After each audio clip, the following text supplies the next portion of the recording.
What will it be like to go to sleep and never wake up? What was it like to wake up after having never gone to sleep?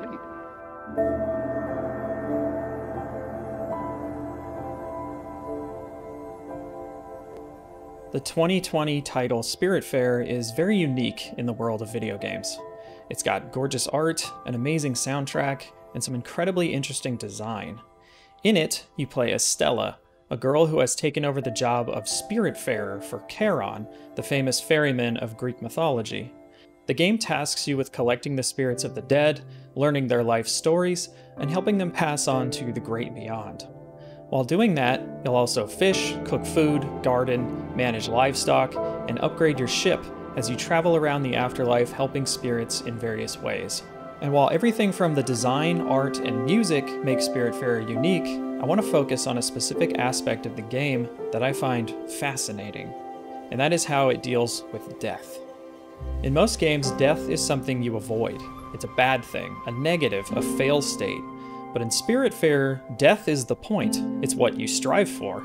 After all, the goal of the game is to help spirits pass on. It's a game with a very unique perspective on death and dying, and one that we don't really see in the medium of video games. To that end, let's explore how Spiritfarer communicates the ideas of death positivity through its story, its world, and its design.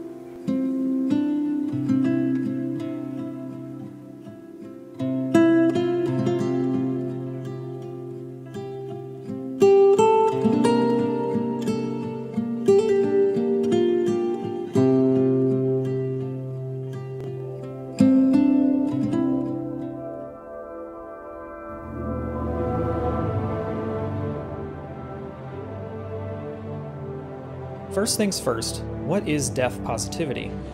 Death positivity is the philosophical idea that death is a natural part of life, and discussing it openly should not be viewed as a taboo.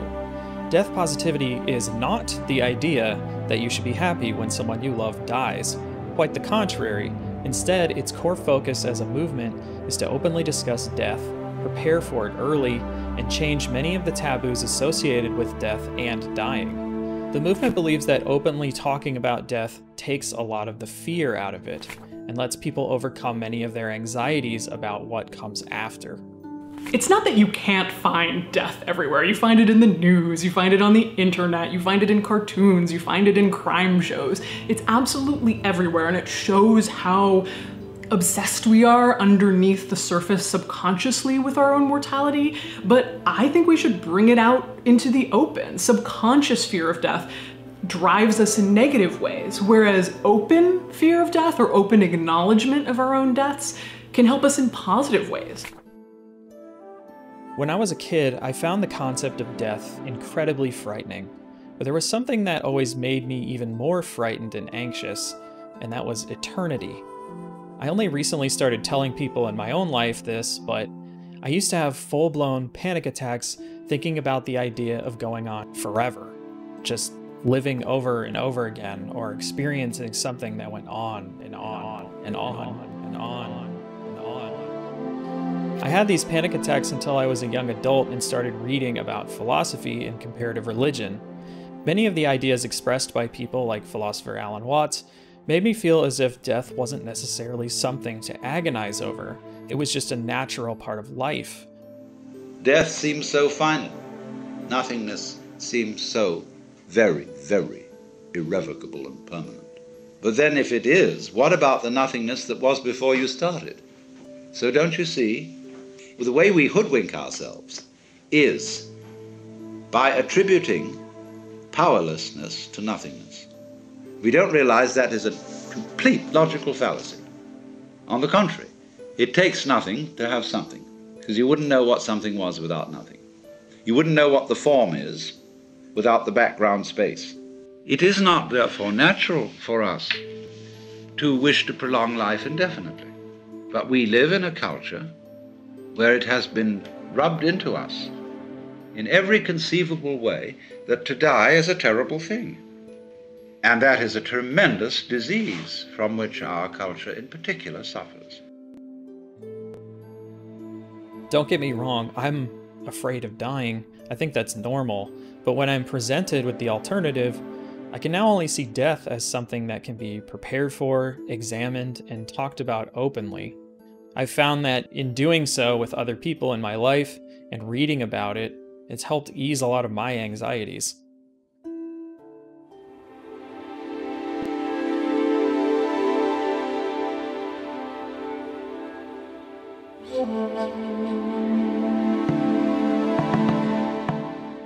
Spiritfarer does something that no other game I can think of has ever accomplished. It manages to present death as a duality, rather than wholly negative. The game does a wonderful job of connecting you to the various characters you'll eventually shepherd off to the great beyond, using not only its narrative, but its design as well. For example, you'll spend a lot of time worrying about how your shipmates are doing emotionally. You'll go on various quests with them to learn about who they were in life, what they failed to accomplish, what they wished they said or did while they were alive. You'll learn about their favorite foods and cook it for them to increase their happiness. You'll learn about the food they hate as well. You'll also give each of them a hug every day, which is such a great touch. On the surface, what looks like basic game mechanics are actually a way for you to become emotionally attached over time to each of the spirits. So when the time comes to send them on their way, you'll feel those confusing, bittersweet emotions. On one hand, it's sad that your friend has to leave you, but at the same time, you're accomplishing your goal and pushing the plot forward. When a spirit leaves, it might make room for others to join the ship. It reminds me of a dead tree falling in the woods, growing moss. Yes, the tree is dead, but its material makes way for new life, and so the cycle continues. If you are aware of a state which you call is, or reality, or life, this implies another state called isn't, or illusion, or unreality, or nothingness, or death. There it is. You can't know one without the other. And so as to make life poignant, it's always going to come to an end. That is exactly, don't you see, what makes it lively.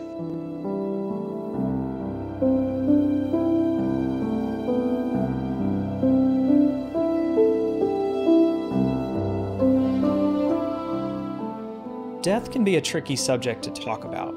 We're filled with anxieties from an early age. Even breaching the subject is seen as a taboo in modern society. But what I've found is that games like Spiritfarer and other media that talk about death actually do a lot to ease those anxieties I've had since I was a child.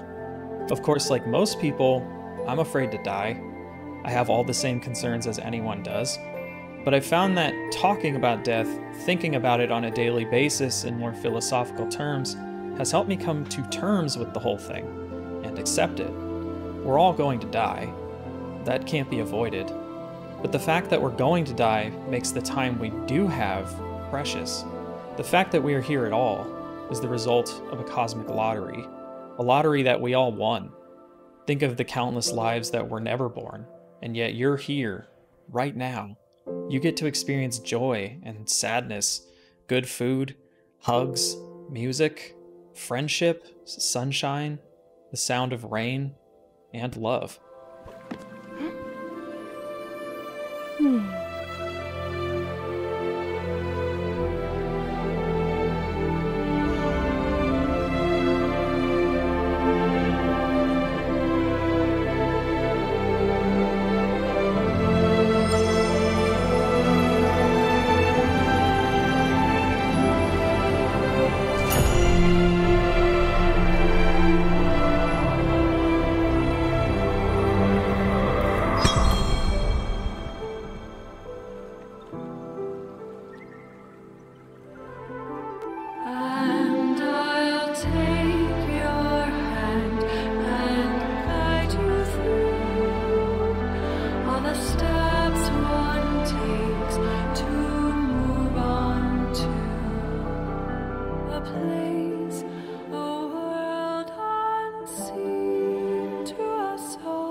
It's okay, we'll be together.